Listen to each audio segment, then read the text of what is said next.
Good turnaround Tuesday, everybody. How's everyone doing? Hello, Raj. Hi, Brock. How are you, buddy? Hi, Dale. Ryan. Hi, Ryan. Mate. Yeah, you How all are right? you, bud? Good.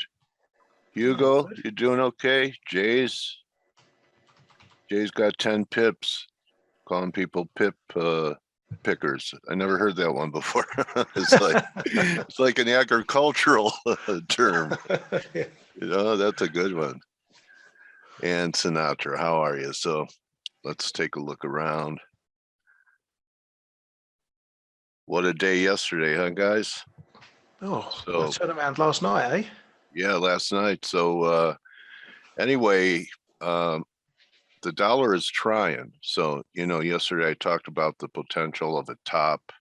We have a lower high here and we are getting a little follow through.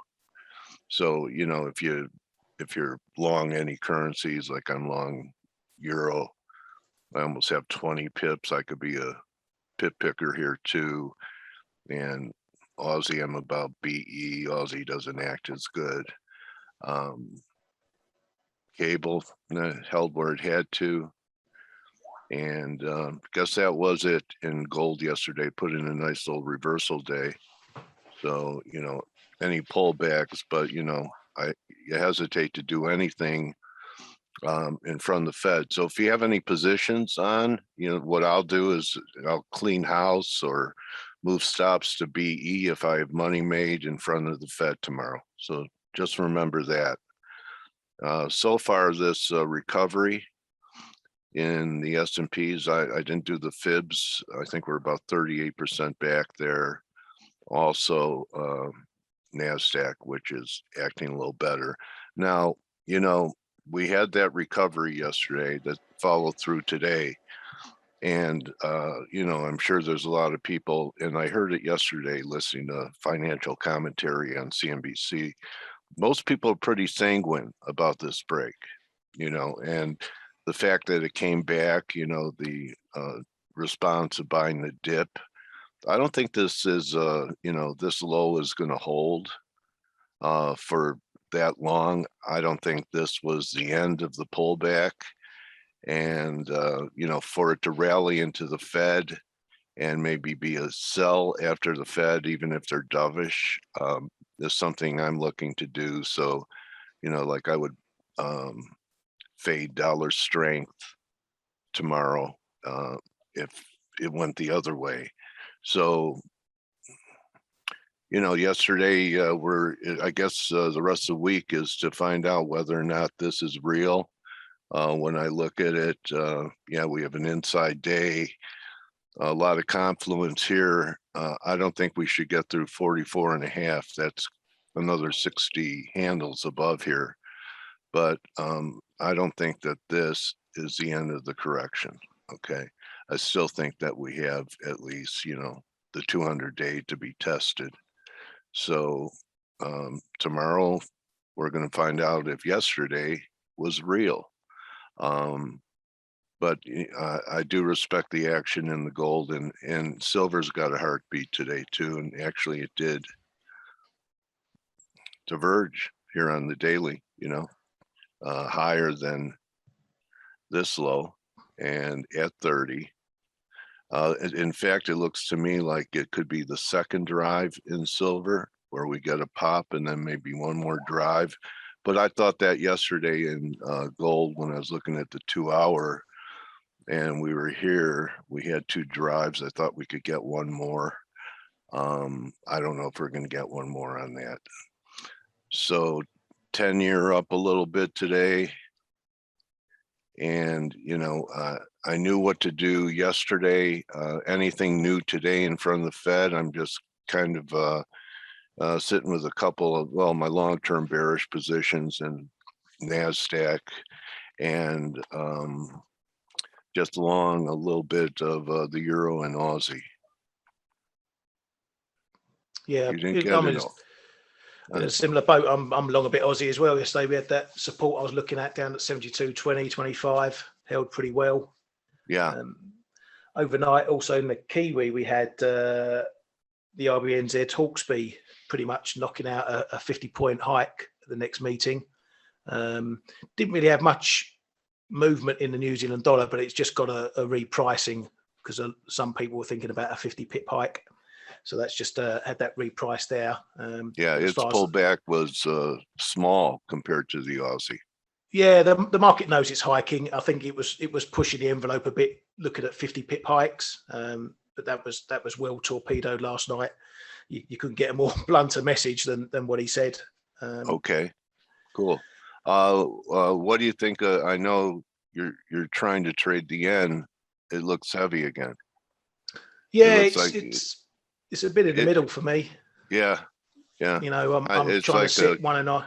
Sorry, go on, Dan. Go ahead. You're trying to sit with your 109 buy still? Yeah, 109, 110s on the sell side, and let it play around in the middle. You know, I don't want to get caught. You know, we got a bit of support yesterday. You know, getting the 20 area. That's a bit middle-ish for me to have a go at. As we can see, the dip looks very the bounce looks very dead cattish today. I think you're right. I think, you know, we just got to wait for the Fed now. We're well in that orbit. I think stocks, what happens to stocks today is going to be important. I think if we get up to that confluence, that 44.50 area, that's going to be a big test. If we get above that before the Fed, that's going to wipe out a lot of yesterday's moves as well, isn't it? Yeah, and a good comment yesterday that you didn't think Evergrande was systemic, and that it's setting up a trade in stocks. And you were, you know, your bias was this was a buying opportunity setting up in this, right? Yeah, and I bought too early. I got in, where did I get in yesterday? Around the 54, 53 area when it made that first dip and held. I got in, managed to knock some out at 72, then got stopped on the balance at 50. Okay. But yeah, I didn't get in afterwards. I think euro dollar was a trade yesterday. I don't know how I missed that one at 1700. That was my next level, 1700, 1690 after the 1750 play last week. And yeah, missed that one completely. Oh, well, you know, you can't expect perfection at the crab table. No, I'd rather miss the winners than get the losers. Yeah. Stell, we got down to 22, very, very close to $22 silver. That's been your target for months. What did we get down to? 22.04. Yep. Well, I got some more of the stuff that I'm accumulating on Friday. Okay. So I'm now waiting for the Fed. I think and by the way, I bought some of that uranium ETF yesterday. I was very lucky with that. I got out at 27.70 and I picked it up at below 24 now, and this is within a week. So that was that turned out quite nicely. But what I think for tomorrow is that I have this feeling that the Fed will always err on the side of dovishness. Right. And they have a very good excuse now because this Chinese issue, you know, Evergrande, whatever it's called. Yes, theoretical exposure to that from outside China is not large, but we talked about psychology and how things can slip and domino effects, etc. So I think that the Fed now has a very nice excuse to say, look, yes, we're going to look at tapering and do everything, but we're going to see what's happening in the world because things are still fragile. So I think for me, I think they're going to be on the dovish side compared to what the market's expecting. And what's the market expecting? We're expecting a taper to start in November, and we're expecting them to tell us tomorrow how they're going to start and, you know, give us a pace and some guidelines, etc. And I think that they might be a little bit more, how should I say it, vague, let's say, than the market's expecting. So that's why I think that this movement in stocks yesterday, you know, in the grand scheme of things, nothing's changed for me in equities and risk in general, you know, until the Fed actually tells us this is what's happening and it is a proper taper and we have plans to hike afterwards, etc. Until that happens, I don't think we're out of this directionless sort of grinding slowly trajectory. And we also know that all the other central banks are waiting for the Fed. So nobody's going to move before. And I think at Norges Bank, they're going to be hiking on Thursday. But apart from that, Bank of England, and even though we have high inflation in the UK, we have high inflation in Eurozone. I think they're going to be waiting for the Fed, and only after the Fed goes will they start. That's my view. So I think, to summarize, I think we're going to see, unfortunately, we're going to go back to like this slow grind higher for risk because the Fed's going to be dovish. Still, can I ask a question? Yes. Yes. Do you think there's, or Dale as well, do you think there's going to be a bit of divergence in stocks between Asia and, let's call it, the West over this Evergrande thing? Because I was looking at the Nikkei yesterday, and that seemed, and Hong Kong and everything, that still seems to be fearing the contagion over there. And perhaps it's a question that we're going to see Asia suffer from this crisis more than we're going to see the Western half of the world. We're going to be watching eating the popcorn for once. So do you think there's going to be a bit of diversion in stock markets between the two? Well, theoretically, this is going to affect Asian markets more, right? But already, this is being priced in slowly. So I don't know. Theoretically, yes, but in practice, I really don't know. I don't have a view on this. I really don't. I don't know if you have any ideas, Dale or Blake or anybody, but I just. The fun part is that there is. Good morning, guys. Hello. Hey. Hello, mate. That there is no spillover for the time being. I mean, spillover is super minor from the Chinese events to the developed world, like what's now happening with China and the specific company and companies alike, is something that only happens in China. We don't have companies and we don't have huge Ponzi schemes in the developed world. We don't have major pillars of the economy being built on sand. Everything is fine here, so we don't have to worry about any of that. What we're seeing now in China, most likely than not, is, as we were saying yesterday, a controlled demolition before the problem becomes too big. In my opinion, we have the same type of problems, but probably they've already become too big to solve this way without literally collapsing the financial system. And you know what? A country like China, the way they're organized, the way they operate, they're actually much better equipped to handle crises like that, right? Because they basically, there's no political backlash. Yeah, there's a central decision unit. Basically, they make the decisions, they go for it. There's no backlash. Exactly. It's like, this needs to be done. It gets done. So and if anybody has any objections, they magically vanish overnight or in the back of a van. But they're more like capitalists than us, because they will let things fail.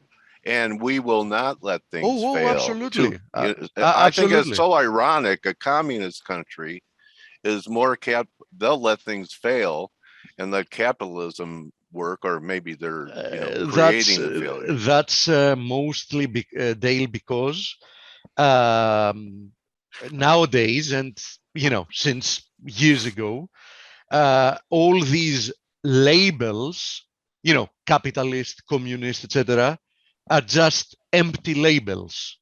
That's the problem. I mean, we keep using labels, hoping that the name itself is going to make something be what it is, or at least, give people the belief that, the system works like that: democracy, freedom, capitalism, communism. Everybody uses it nowadays, in a convenient way, but many times it's the what you get inside is not what's advertised. Yeah, I once had a title that really was hard to live up to: senior broker, until I became 60, and then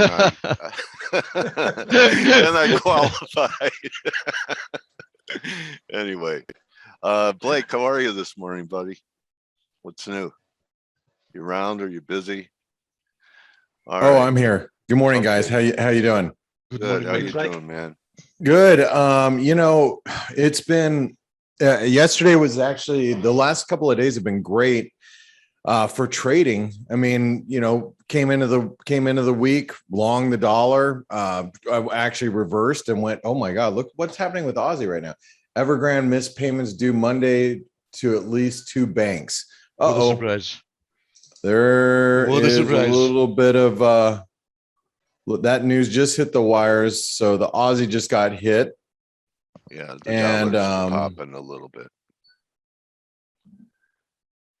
Yeah, that's happening as of right now. That just hit the wires just now. So let me, and here I'll grab the charts. So I came in and then I was long Aussie yesterday, got out last night, and I'll show you guys why. Here's the chart. So if you guys want to know why I exited the Aussie last night. We were nearing the channel resistance. Which, if you're on ForexAnalytix, you already knew that because you can see the chart's been highlighted actually for days, So as we were approaching that channel resistance, I'm like, yeah, I don't want to be long. But now the Aussie just got hit on that. Now I think this is as Steve said, no surprise that Evergrande would miss the payments. Their first payment is due, or the next payment was due on the 23rd. So it'd be in 2 days. And now we've gotten word that it's, not going to go through. So, or a couple of the payments to banks aren't going to go through. Is this going to, bring contagion? I want to urge that you guys listen to the interview that I did yesterday with Brent Donnelly. He talks about how, Evergrande is like it's a big deal for the markets longer term. This shows you more of a problem that China is dealing with a slowing economy. He's like, as far as Evergrande goes, is it gonna affect the market right now? He thinks it's like we're looking in the rearview mirror at this point. But yeah, I heard, Blake, that the credit crisis, even in past ones, that they're rolling. It's not just one event, and even Lehman and what happened here, it happens over a period of time. More credit events. It's not just one credit event or one failure. It rolls. It metastasizes. yeah, How's and I think that's what we have to be aware of is that it's going to be something that is evolving, and we are going to be probably just dealing with a slower Chinese economy. And I'm going to leave the interview for you guys to go watch. But I'm going to just leave it at that. But I think it's definitely worth the watch for you guys if you didn't catch it. I think it's definitely a longer term event to look for, because we've had Chinese debt issues popping up almost bi-monthly for the last 3-4 years. Oh, this firm's going to be missing these debt payments and that sort of thing, and it there's a little bit of reaction and it gets brushed under the rug. But this being as big as it is gained the attention because a lot of people have been waiting for this to happen, because as I say, they've been watching these other events. So this being a big one, you're right, it's something we need to look at for the future, because is it now going to snowball into a few more different sectors? Are those sectors then going to be affecting the wider markets and global markets more? Because it's not everything is contained. It's not everything contained to China. But Ryan, in my opinion, there is a very good chance that China is playing again the long game and not the short-term game. Oh, definitely. I have the feeling that what they've put in motion, in essence, is an effort for China to be what we've been saying, what has been said about the US. I disagree with this thesis, but I think that's what China wants to do. The least dirty shirt in the hamper when the next financial crisis hits. Because if China manages to clean up many of the sectors that are over leveraged, over indebted, etc., then perhaps during the next crisis they can be like, we've already gone through that. We don't have any big imbalances in our system, so like last time. Yeah. If you're looking for a safe haven during this turmoil, whatever the turmoil ends up being, it's us. Yeah, they're learning from our mistakes, aren't they? Yep. Well, let's. I'm going to shift gears really quick. And this is analysis that was sent out to, ForexAnalytix subscribers a little bit earlier, but I want to talk about it because I think we'd be amiss if we didn't talk about the S&P and the price action that happened yesterday. So let's take a real quick look at the S&P, and I'm going to set the stage a little bit for those of you guys and gals that are thinking that we got some sort of crash coming. I really am not in that camp. But now that we're starting to break lower in the S&P, I'm actually in the camp that, because we didn't get this. I was really hoping that we were just going to get some sort of blow off top to the upside. Now I'm not in that camp anymore, obviously, with the breakdown in the S&P. But what I'm going to say to you guys and gals is that I think the market at this stage in the game has the capacity for the longer term. Now, when I say the longer term, I'm not talking like, the next, month or two. I'm talking over the course of the next 6 months to year, maybe a couple of years. I think we're going to be in a long-term kind of downtrend consolidation. And it's probably going to be equally as annoying as that this uptrend has been in equities where, as we come out of this ascending wedge, I think over the next couple of years, you're going to see the market, consolidate, pull back probably towards, this 3,000 range, 3,500, somewhere in this neighborhood. But it's not going to be in one fell swoop if that's what you're expecting. I think it's going to be like every rally gets sold. You're going to get to days where you're like, man, the stock market never goes up again, and it's probably going to be one of those types of environments. That's what I feel as we come out of, this ultra loose monetary policy, with stubbornly high inflation, and you guys, would probably use the term like stagflationary environment, at least in the next, 6 months or maybe year. But anyway, I'm looking at, the S&P, and I am looking to sell it on rallies now. And I want to share with you the market that we've seen here. As long as we're below this broken trend line, which let's just say is basically at this 4,500 level, in the S&P, it's really just here. Oops, I meant to grab this. As long as we're below 4,500, I am not very optimistic with the equity markets moving higher anytime in the near future. So yesterday was a little bit of an overshoot. We got a little oversold. We broke through the support. Got a lot of people caught short. I actually knew a buddy of mine. He was texting me. He's like, I'm doubling up here. And I'm like, oh, don't do that. And he did. He didn't listen to me. Right around this break lower yesterday. And, I think we have the capacity to squeeze higher going into the Fed over the course of the next, next 24, 48 hours. So I wouldn't be surprised if we make it back to like 44.20, somewhere mid-range. Remember, guys, I always like to say ahead of these, key events, the Fed, being a key event. I always like to say that the markets try to find themselves mid-range before, it's rare when you get the market just leaning right into a key support or key resistance into a big event. So in this case, I wouldn't be surprised if we were trading somewhere around the 4,400 level. Maybe Kind of where tomorrow we're after the Fed, Blake, could it be market recovering, rallying into the Fed, not into the Fed being dovish, but then the market says, well, they're not talking about when they're going to do the taper, but maybe they'll do it in December. So yeah, until I they think do it, it hangs over the market's head.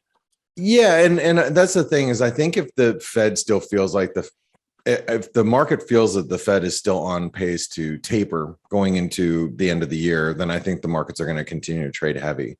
So, we would have to be, the Fed would have to be We're not going to taper. We've changed our mind. pretty It's off the dovish. Yeah, table. they'd have to be Yeah. pretty dovish in order to get the markets back up to all-time highs from here, I would think. They would lose what credibility they have left, I think, if they said that now. don't you? Yeah, but I'm also in the camp that the Fed's just trying to push this off. Powell's trying to push this off, as long as possible. And I think Till the China's end just of his another term. excuse, right? What's that? Till the end of his term. Yeah, right. I don't know if he's did. Brian, do you have any thoughts about or Stelios or Steve on Powell and being staying at the FOMC? Any ideas here? Rumors are that he will be replaced, and I think that usually when you get that type of rumors, that's the case. Brainerd. I don't know. As That's Janet Yellen's girlfriend. Yeah, might who knows? Might be.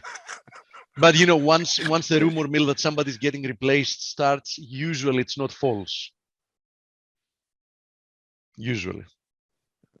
Yeah, I don't know. I still think he's I think he's going to stay on personally. But anyway, Ryan, do you have any thoughts there? I think he's going to stay on as well. Brainard's pretty much like for like, so it's not really a change in my opinion. Yeah, I guess I'm and Stelios, I don't know if you have any opinion there, but regardless, I it's going to be interesting to see if he does stay. Now, I just had one of our viewers ask about gold. Let's look at the gold market really quick, because this is, as Dale pointed out a little bit earlier, yesterday it really outperformed silver. And one of the things that we pointed out yesterday was that we made a little false breakdown here, and then the risk of a move back up to 1780 was high. And so here we are coming back towards 1780. And remember, this is all previous support. Actually, let me remove that. And Blake, if you go to the left, you have certain definitions for head and shoulder formations. Would this qualify? See the left side, we had, shoulder. You did talk about this yesterday, and I think it's possible. So when you have here's the way I like to look at head and shoulder patterns. First and foremost, is to make sure that an arm can complete. So that means here's your arm, right? Let me change this really quick. Okay, so here's your arm, right? And if you're talking this, yeah, the head to neck has to have an arm to complete. So what you see here is it doesn't. I see. Right there. But that doesn't mean it can't. I'm just saying that, Okay. For me, it's more probabilities, and head and shoulder patterns are just tough to trade in general. But I think the risk is if you get above this neckline, you're going to have people that are trading it that way. And the fact of the matter is you're going to have a double bottom setting up, and a break above 1835 would be mega bullish. That is a level that, I've talked with a lot of people that are very bullish gold in recent weeks. And that universally, that is a level that everybody's looking at. It is the 618 retracement of, it's 1825, but you can see it's a 618 retracement of this move. And so any move above 1835, I don't care if you're looking at it as a head and shoulder pattern or whatever, or an FU pattern, you can call whatever you want. Anything above 1835, 1840 is going to be bullish. So that would be just my opinion. Head and shoulders or not, So and the flip side of that is if you break through these lows, I think that gold could see a lot lower levels. I think we could see 1500. Yeah. So and that's just if we saw a move like that, I think we could, or here, it's this way. Let me do it like this. This is a weekly chart, right? So Blake, John Netto canceled, our guest canceled today, so there's a little more time. he did. Yeah. Wasn't he the Ethereum's going to a lot higher? Yeah. That's why he 7 grand. canceled, I assume. Huh? That's why he canceled, I assume. No, he said by the end of the year it'd be By the end of the year. Okay. It was going where? 7,000? 70,000. 7. 70? 7. With this Seven, minus oh. 770 makes It's little doubling from difference. here. Well, let me just say this. I actually bought Ethereum yesterday and I got stopped out in Asia. It was a nasty. That was my losing trade of yesterday. I bought Ethereum here, right at where we're currently at. I bought it at 30.65. And then when it dropped through 29.25 through this support here, I got stopped out last night. And I was like, and then it reversed. Look at that little wick in Asia. That was nasty. Yeah. That stopped me out. I was like, no, I was really looking forward to, getting a nice little bounce back to 3,400. Then they can play games with this stuff. It's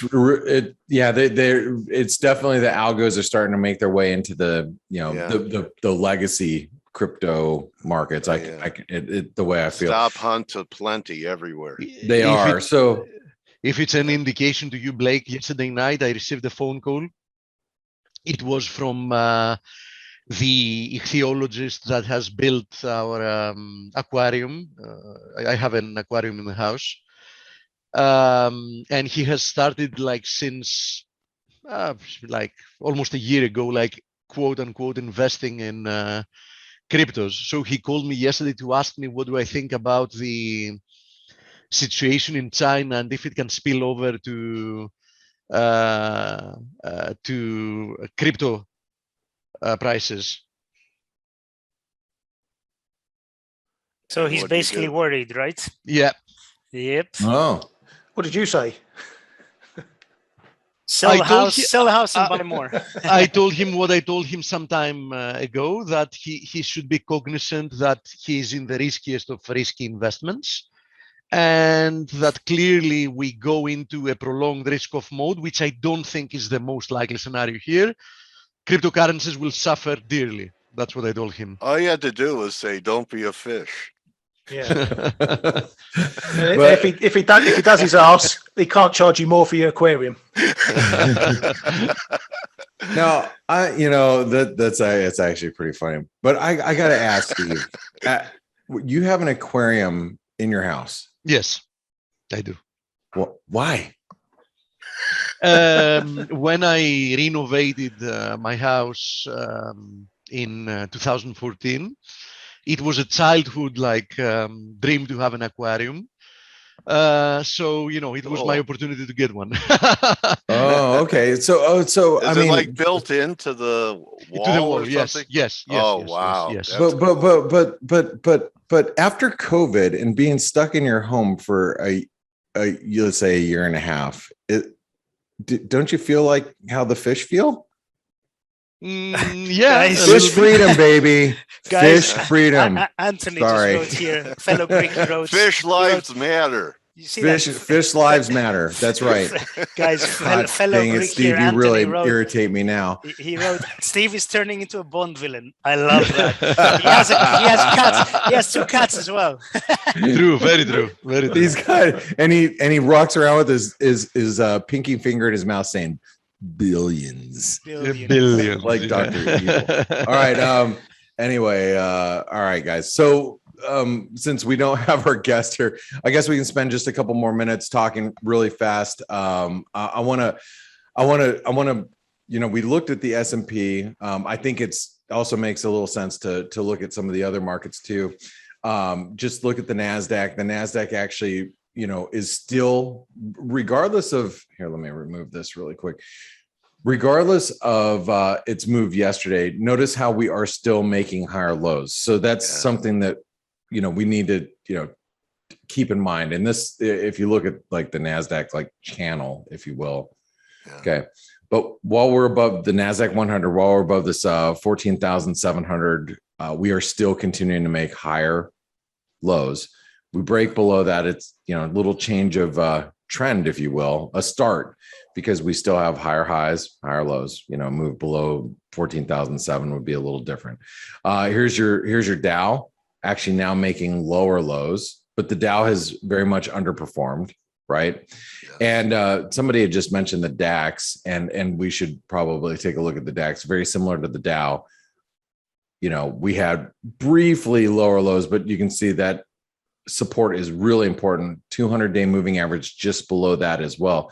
So I would say if the DAX starts trading, you know, below this 14,800 level, you have to realize not only has it cleared, you know, levels that we haven't seen since April, but it also would have, that means it would have cleared the 200-day moving average as well. So, you know, can I see your IWM chart, Blake? It's right up there. Yeah. Let's we'll take a look at the Russell.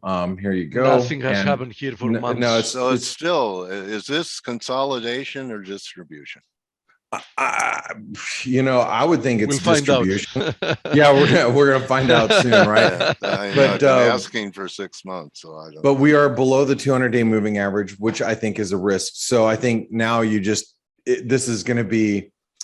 I would say if stocks do come under pressure, you're going to see the IWM and you know the Russell really just start to break lower. I think this is where, because I talked to Mish over at Market Gauge, and she was really bullish on IWM. But she also felt that if it broke down, this is going to be one of the bigger breakdowns. And I'd have to agree because of the consolidation. Good. You know, I mean, we haven't seen new highs in all of 2021. So, or since the beginning of 2021. So yeah, I mean, I would think this is more of a distribution type of move that's setting up, but that's my. Could I answer Sansi's question? NASDAQ should outperform in the stagflation environment. I was about to do that, Dale, but go ahead and do it. Go ahead, Steve. I think it's the exact opposite thing. Yeah, I do too. Yeah, the exact opposite cyclicals thing. will do better. Yes, exactly. So if indeed we get in a confirmed, accepted stagflation environment, because we're already in one, but you know, central banks just don't admit it, and by cooking the books, the stag part of the stagflation is not showing up yet. The Nasdaq is the one that's going to suffer the most, because yield should go up during that environment too, and tech feels more pressure, whereas cyclicals can handle higher rates. Because anything that's more leverage, that's more a bet on future outperformance or whatever, like Nasdaq is the perfect example of that, is going to suffer dearly. So in my opinion, and to be honest, I think this is more or less an axiom, something like that happens and the Nasdaq is going to get decimated. No, well, I guess we're going to soon find out if we're really in a stagflation environment or not. It depends on how persistently high this inflation continues. So, did you see OECD's assumptions, Blake?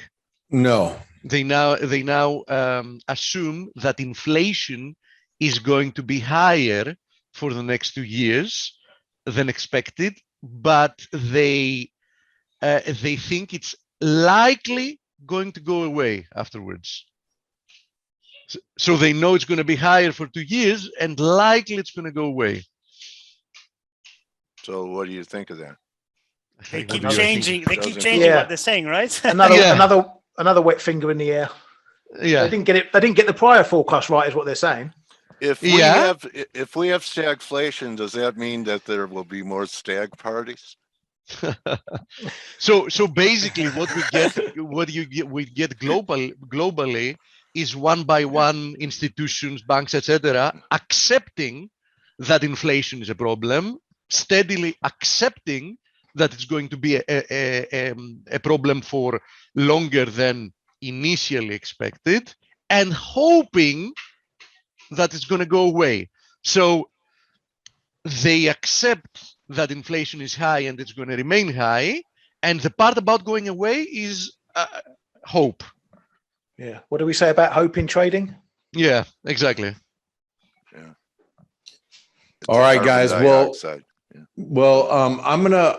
we're gonna cap it at that because we have our webinar coming up in about a half an hour's time. I want to thank everybody for being here today, guys. I want to thank you all for being present here, and we're gonna see you on the morning edge in a half an hour's time. And for all you energy people, we have a Nas El Haji tomorrow, and it's been pretty good in keeping us abreast of the managed energy complex.